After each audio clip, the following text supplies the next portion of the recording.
सास ने पढ़ी कक्षा 12वीं। पाखी एक मल्टीनेशनल कंपनी में काम करने के साथ सोशल एक्टिविस्ट भी होती है, जो ऑफिस खत्म होने के बाद शाम को घर आकर जरूरतमंद छोटे बच्चों को फ्री में पढ़ाती है। उसकी इस खूबी से बाकी लोगों के साथ सास भी बहुत खुश होती है। तुम सच में बहुत अच्छा काम कर रही हो बेटा, बस ध्यान रखना बच्चे आधे रास्ते में कहीं भटक ना जाए। भटकने से मेरा मतलब सिर्फ गलत काम करना नहीं है। कोई घर की जरूरत के लिए नौकरी करने लगे या किसी के घर वाले उसकी शादी करा दे, यह भी तो मंजिल से भटकना ही होता है ना। वाओ मम्मी, मुझे नहीं पता था कि आप पढ़ाई को लेकर इतनी पर्टिकुलर हो। पर फिक्र मत कीजिए, इनके साथ ऐसा कुछ नहीं होगा। बहू की बात पर मुस्कुराकर सास चली जाती है और पाखी बच्चों को पढ़ाने में बिजी हो जाती है। उसी रात पाखी और विराट साथ बैठकर बातें कर रहे होते हैं, जिसमें बहू सास की पढ़ाई को लेकर नजरिए का विराट के सामने जिक्र करती है। हाँ, मुझे सब पता है। ऐसे ही नहीं ये नालायक लड़का इतना पढ़ लिया। वो मम्मी ही तो है जिन्होंने बचपन से खाना खाया या नहीं से ज्यादा पढ़ाई की या नहीं पूछ पूछ कर मुझे इतना पढ़ने पर मजबूर कर दिया। वो हमेशा मुझे पढ़ाई और सेल्फ इंडिपेंडेंट होने की इम्पोर्टेंस याद दिलाती रही, और आज मेरी ये सरकारी नौकरी, इतनी अच्छी पोस्ट, उसी का तो नतीजा है। वाह, अगर मम्मी इतनी पढ़ी लिखी है तो कोई जॉब क्यों नहीं करती, और अगर जॉब नहीं करती तो मेरे साथ बच्चों को ही पढ़ा ले। तुम्हें किसने बोला कि मम्मी पढ़ी हुई हैं? उन्होंने तो अपनी 12th क्लास भी पूरी नहीं की। उससे पहले ही नाना जी ने मम्मी की शादी करा दी। शायद इसलिए पढ़ाई और अपने पैरों पर खड़े होने को लेकर उनकी सोच ऐसी है, क्योंकि वो खुद ये सब करना चाहती हो। पत्नी की बात सुन के विराट भी सोच में पड़ जाता है। दोनों मिलकर प्लान बनाते हैं और अगले दिन बच्चों को पढ़ाते हुए पाखी उनके पास एक कुर्सी एक्स्ट्रा लगा देती है। ये एक कुर्सी ज्यादा किसके लिए लगाई है बेटा? कोई नया बच्चा आने वाला है क्या? हाँ जी, आज से मेरी एक नई बच्ची मेरे पास, यानी कि मेरी सास, दोबारा पढ़ाई शुरू करने वाली हैं। अरे क्या पागल जैसी बात कर रही है? भला ये भी मेरी कोई उम्र है बच्चों के बीच बैठकर पढ़ने की? तू बस ना इनके भविष्य पर ध्यान दे, मुझ पर नहीं। मम्मी, सीखने की कोई उम्र नहीं होती, बस इच्छा होती है, और मुझे पता है कि आपके अंदर वो इच्छा आज भी जिंदा है। अरे तू बस अपने काम और इन बच्चों पर ध्यान दे। यहाँ बस सबको बोलने से मतलब है, किसी को नहीं सोचना। अगर बात बाहर निकली तो समाज क्या सोचेगा और परिवार का कितना नाम बदनाम होगा। मम्मी, आपने पापा और इस परिवार के बारे में बहुत सोच लिया। सबकी खुशियों के लिए अपने सपने बहुत कुर्बान कर दिए। अब ये वक्त अपने पर ध्यान देने का है। और जिस समाज की आप बात कर रही हो ना, उसकी तो आदत है हर कामयाब होते इंसान पर पत्थर मारने की। बेटी को भी बहू का साथ देते देख सास गुस्से में अपना सर पकड़कर बड़बड़ाते हुए वहां से चली जाती है। ये स्टूडेंट थोड़ी जिद्दी है, पर इन्हें मैंने 12th क्लास पास नहीं कराई तो मैं भी अपनी सास की बहू नहीं। ये देखने में तो मजा ही आ जाएगा। इसी के साथ पति पत्नी मिलकर सास को पढ़ाने के मिशन पर लग जाते हैं, लेकिन सास उनकी हर कोशिश को नाकाम कर देती है। एक शाम विराट अपनी मम्मी के लिए 12th क्लास की बुक्स लेकर आता है, जिन्हें देखकर इस बार सास का गुस्सा उन दोनों पर मानो फूट ही पड़ता है। अरे तुम दोनों का दिमाग खराब हो गया है क्या, जो ये बेवजह की जिद पकड़े बैठ गए हो? मैंने एक बार बोल दिया ना, मुझे कोई पढ़ाई नहीं करनी।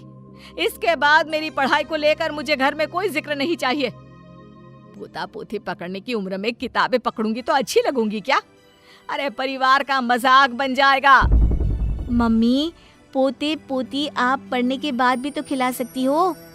और रही मजाक बनाने वाले लोगों की बात, तो उनके पास खुद का कोई सपना होता नहीं, इसलिए दूसरों की उड़ान रोकने की कोशिश करते रहते हैं। बस एक बार माँ, आप कोशिश तो करो। अगर अच्छा नहीं लगा तो हम दोबारा कभी नहीं बोलेंगे।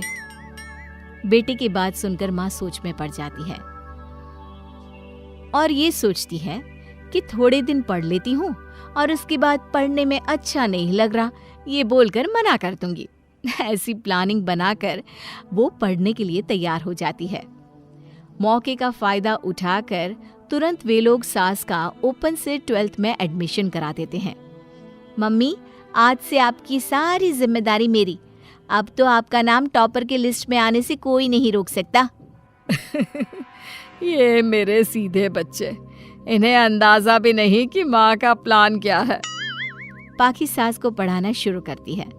दिन बीतते हैं जिसमें धीरे धीरे सास भी कंफर्टेबल होने लगती है, लेकिन फिर पाखी एक सब्जेक्ट पढ़ने के लिए ट्यूशन जाने का सजेशन देती है, जिस पर बहुत गुस्सा, ड्रामा करने और पाखी के लाख बार मनाने के बाद एक बार फिर सास तैयार हो जाती है। थैंक यू मम्मी, आपको नहीं पता कि आपका 12th क्लास पढ़ना हम दोनों के लिए कितना ज़रूरी है। अब ये सिर्फ आपका नहीं, हमारा सपना भी बन गया है। बहू की बात सुनकर सास अपने प्लान को लेकर सोच में पड़ जाती है। अगले दिन पाखी सास के साथ उन्हें ट्यूशन छोड़ने जा रही होती है, जहाँ रास्ते में पड़ोस की कुछ औरतें बैठी मिलती हैं। अरे वाह विराट की मम्मी, तुम्हारा इस उम्र में पढ़ाई का कौन सा भूत जाग गया? बहू को बोलो कि पोता पोती दे दे और बच्चों के साथ खेलो। अरे क्या उनके बीच बैठकर अपनी खिल्ली उड़वाने चल पड़ी? आंटी जी, जब सरकार या भगवान ने सीखने की कोई उम्र नहीं रखी तो आपको क्या दिक्कत है? अरे देखो तो जरा, बहू की जुबान कैसे कैंची जैसी चल रही है। अब सास घर संभालने की जगह इन सब चीजों पर ध्यान रखेगी तो बहू के तो ये हाल होने ही है ना। देखा बहू, इसलिए बोलती थी, अरे खाली दिमाग वालों से बहस नहीं करनी चाहिए, क्योंकि वो जब भी मुंह खोलेंगे गू ही बोलेंगे। उदाहरण तो तुमने अभी देख लिया। वैसे बहन, मैं तो अपना सपना पूरा कर लूंगी, लेकिन क्या यहाँ बैठकर पंचायत करने के अलावा तुम लोगों का कोई दूसरा सपना भी है? सारी औरतें चुप हो जाती हैं और सास बहू चले जाते हैं। अब सास के अंदर पढ़ने की इच्छा जाग उठती है और वो अपना प्लान छोड़ मन लगाकर पढ़ाई करना शुरू कर देती है। देखते ही देखते 1 साल बीतता है और बोर्ड एग्जाम शुरू हो जाते हैं। मम्मी, एग्जाम के लिए जाने से पहले जल्दी से ये दही शक्कर खा लो। अरे चल पागल, ये सब बच्चों के लिए होता है।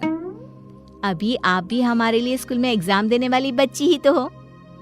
बच्चों का प्यार देखकर सासू माँ खुश हो जाती है और दही शक्कर खाकर विराट के साथ घर से निकल जाती है, जो मम्मी को एग्जाम सेंटर पर छोड़ ऑफिस चला जाता है। इसी तरह समय बीतता है और एग्जाम खत्म होने के बाद देखते ही देखते रिजल्ट भी आ जाता है। मेरी टॉपर माँ, तुमने तो तहलका मचा दिया। हर तरफ तुम्हारे ही चर्चे हैं। घर वाले ये खुशी मना रहे होते हैं कि वही औरतें उनके घर आती हैं। अरे पंचायत की टोली, आज मेरे घर कैसे? बस तुम्हें सॉरी और थैंक यू बोलने आए हैं। उस दिन तुम्हारी बातों और आज तुम्हारे काम ने हमें ये सिखाया कि सपने पूरे करने की कोई उम्र नहीं होती। इसलिए अब हम भी शादी, परिवार, बच्चे और न जाने कितनी वजहों से अधूरे छूटे सपनों को पूरा करेंगे बहन जी।